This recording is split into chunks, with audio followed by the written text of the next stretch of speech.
নমস্কাৰ এই মুহূৰ্তত লৈ আহিছো এটা ডাঙৰ খবৰ গোৱালপাৰাৰ ঘটনাক লৈ এবাৰ নেমছু হৰফ হৈছে নেমছুৱে এবাৰ মন্তব্য প্ৰতিক্ৰিয়া প্ৰকাশ কৰিছে যে চৰকাৰৰ বাবে আজি এজন উচ্ছেদিতই নিজৰ প্ৰাণ হেৰুৱাব লগা হৈছে আৰক্ষীৰ গুলীত আজি প্ৰাণ হেৰুৱাইছে এগৰাকী উচ্ছেদিতৰ আৰু এয়াৰে মাজতে এতিয়া পুনৰ এটা বিষয় চৰ্চা লাভ কৰিছে যে উচ্ছেদিত আৰু আৰক্ষীৰ মাজত আজি প্ৰচণ্ড তুমুল যে যুদ্ধ দেখিবলৈ পোৱা গৈছে এফালে যদি আৰক্ষীয়ে গুলীচালনা কৰিছে আনফালে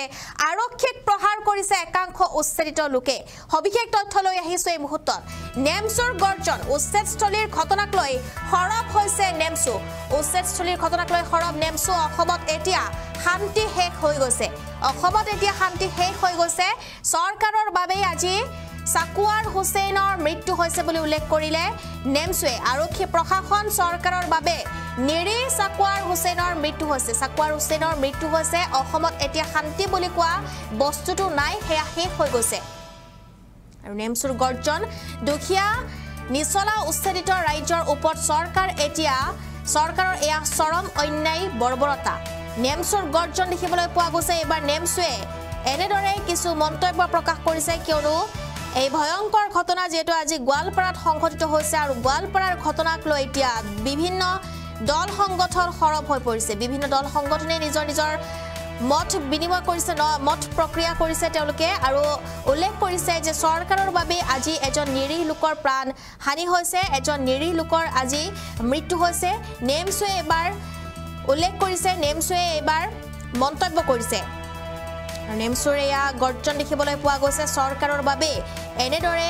এজন লোকে আজি প্ৰাণ হেৰুৱাব লগা হৈছে অসমত এতিয়া শান্তি বোলা বস্তুটোৱে নাই ৰাজ্যত এতিয়া কেৱল অৰাজকতা আৰু অশান্তিৰ সৃষ্টি হৈছে নেমছুৰ গৰ্জন এয়া ৰাজ্যত এতিয়া কেৱল অশান্তিৰ সৃষ্টি হৈছে আৰক্ষী প্ৰশাসন চৰকাৰৰ বাবে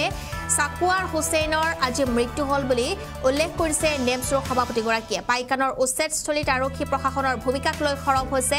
নেমছু আৰু নেমছুৱে কেইবাটাও মন্তব্য কৰিছে হাজাৰ হাজাৰ আৰক্ষী নমাই চৰকাৰে উচ্ছেদিতৰ ওপৰত দাদাগিৰি দেখুৱালে দুখীয়া নিচলা ৰাজ্যৰ ওপৰত চলিছে দাদাগিৰি চৰকাৰক হুংকাৰ দি নেমছুৰ সভাপতি বদৰুল ইছলামৰ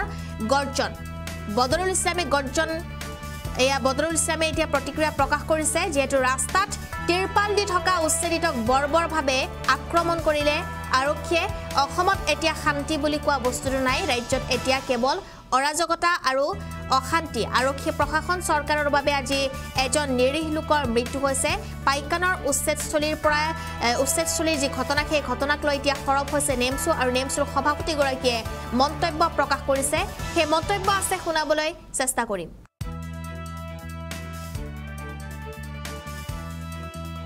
আসলতে শান্তি বোলা বস্তুটোতে অসমত নোহোৱা হৈছে সমগ্ৰ অসমত এতিয়া অৰাজকতা আৰু অশান্তি সৃষ্টি হৈছে যি গণতন্ত্ৰ বিৰোধী আৰু মানৱতা বিৰোধী উচ্ছেদ কৰিলে হিমন্ত বিশ্ব শৰ্মাৰ নেতৃত্বাধীন চৰকাৰখনে হাজাৰ হাজাৰ আৰক্ষী নমাই দাদাগিৰিৰে যি কাৰ্য কৰিলে দুখীয়া মানুহক নিচলা মানুহক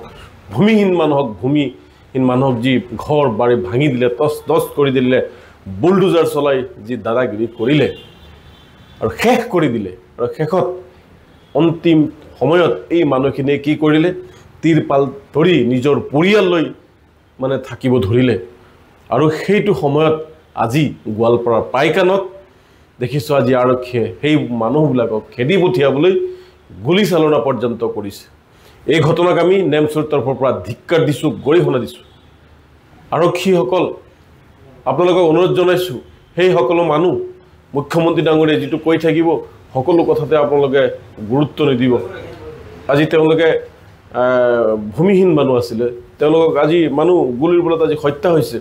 বহু কেইজন আহত হৈছে আপোনালোকৰ মায়া মমতা নাই নেকি আমি মুখ্যমন্ত্ৰী ডাঙৰীয়াক স্পষ্টকৈ কৈ দিছোঁ এইবোৰ বন্ধ কৰক এইবোৰ মানুহ হয় ভাৰতীয় মানুহক আপুনি আপোনাৰ আৰক্ষী লগাই কিয় হত্যালীলা আৰম্ভ কৰিছে কিয় আহত কৰি আছে আপোনাক সেইকাৰণে আমি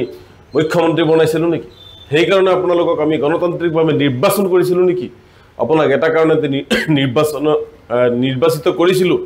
আপুনি অসমৰ মানুহক শান্তি দিয়ক নিৰাপত্তা দিয়ক কিন্তু আপুনি বাছি মুছলমানসকলক যি অন্যায় অত্যাচাৰ আৰম্ভ কৰিছে এয়া বৰ দুখজনক কথা অহা কাইলৈও আমি ইয়াৰ মানে বিৰুদ্ধাচৰণ কৰি আমি কাইলৈ সমগ্ৰ অসমতে আমি প্ৰতিবাদ কৰিম এই উচ্ছেদিতৰ বিৰোধিতাৰে যি পাইকান অঞ্চলত আজি আৰক্ষীয়ে গুলীয়াৰ ফলত আজি মানুহৰ মৃত্যু হ'ল, সাধাৰণ মানুহ মৃত্যু হ'ল, শান্তি শুবলৈ দিয়া নাই, বহিবলৈ দিয়া নাই, তাৰ আমি প্ৰতিবাদ কৰিম আৰু অহাকালি সমগ্ৰ অসমতে ইয়াৰ গণতান্ত্ৰিকভাৱে প্ৰতিবাদ হ'ব। আমি আশা কৰিছোঁ সমূহ ৰাইজে আহি এই যি বৰ্বৰ অন্যায় অত্যাচাৰ কৰি আছে এই চৰকাৰখনৰ বিৰুদ্ধে আপোনালোকে গণতান্ত্ৰিকভাৱে শান্তিপূৰ্ণ আন্দোলন কৰিব।